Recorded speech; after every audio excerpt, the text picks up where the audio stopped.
I can now very confidently say that we're in stage 3 of the monetary cycle. What am I talking about?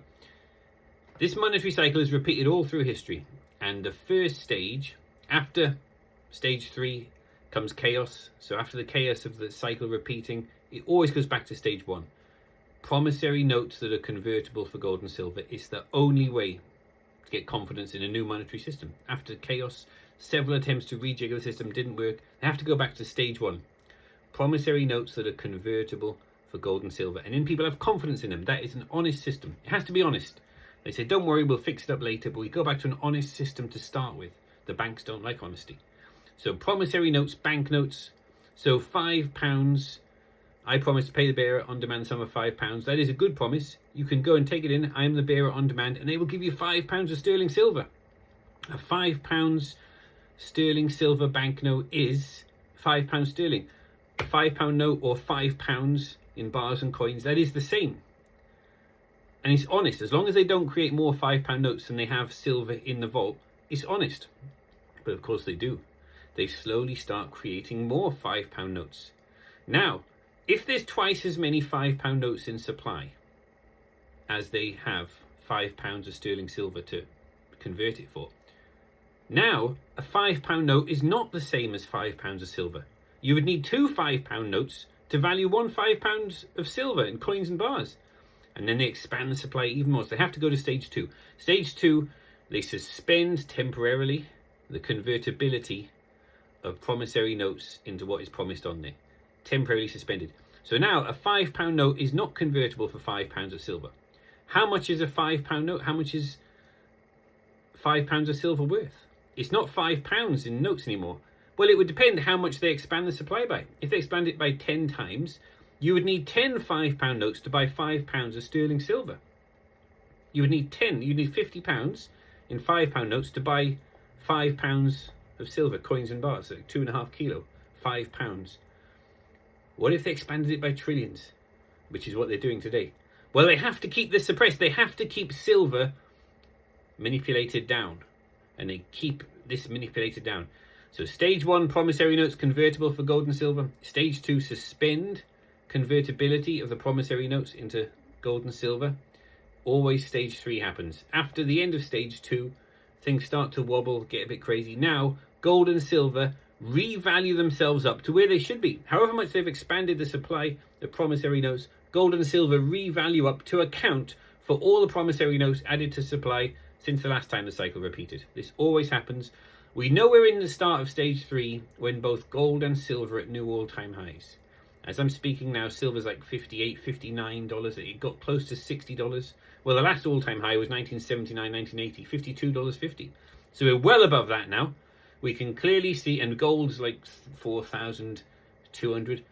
The last previous high at the same time when silver got to $52.50, 1979. January the 1st, 1980, gold got to 850. Well, now it's 4,200.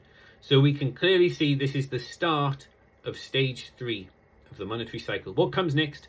Gold and silver revalue up to account for all the promissory notes added to supply since the last time the cycle repeated. I think it'll take a couple of years. Could be less, could be a year and a half, but it could be a couple of years. Gold and silver will revalue up to account for that. What happens after that? The old promissory notes go to their true value of nothing. Pounds, dollars, yen, euros, all of promissory notes, banknotes will go to their true value, which is nothing. What comes next is chaos. Unsure what to use. How do you transact when the dollar and all the currencies go to nothing? How do you buy food? How do you transact? Well, this is the question. The central planners want to bring in some kind of a CBDC, a digital system, and it's starting with the euro. They're bringing in a digital euro next year, and they're going to say you can only have 3,000 digital euros, CBDCs, in your wallet, which is your phone. Anything over that will automatically be put into the government savings account for you. And you can take out of your government savings account, put it into your wallet. But you can't do any transactions bigger than 3,000. Everything will be tracked and traced. Everything. I mean, it's very clever for them. They can do away with the banks. When the banks fail, don't worry, your bank is on your cell phone. You've got a government ID, digital account, and they'll give you 200 units every week or something like that. Universal basic income. They'll give you, like, say, 200 digital euros every week if you go along with the program, and there's no limit how many they can add to supply. They will have no faith in it. I think it will fail in spectacular fashion. I think people don't want the digital ID. They don't want CBDCs. This pushes gold and silver to the forefront as money. And there are systems in the works now with digital ways to buy and sell things with gold and silver. So you want to buy something from far away. If you want to buy something close, you go to a farmer or a producer. You want to buy goods and services. You have a little leather pouch with grams of... How many grams? I want to buy this and this and this. 3.4 grams. Okay, 3.4. Can you throw that in as well? Make it 4 grams. Okay, 4 grams of silver, and you buy like a month's worth of supplies. You know, it's a lot. You'll be able to buy a lot with a good couple of grams of silver, because silver is going to become very, very valuable.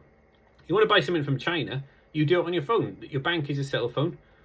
Sorry, your cell phone is your banking system. And there's silver in the vault.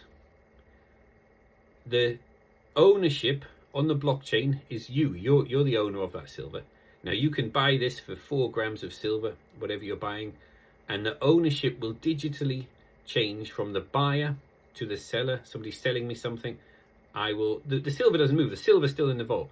But those serial numbers that are on the blockchain or the ledger, the online ledger, could be Hashgraph, could be another online ledger. The ownership will change from the buyer to the seller. Now I've got the goods, and the seller owns these bars of silver, and they could withdraw them if they wanted to.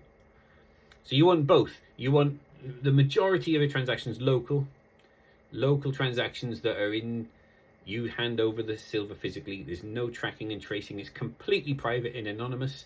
But if you do some transactions, you buy and sell things with digital silver, the ownership changes from buyer to seller in the vault. That is not private anonymous. That is, everybody can see it.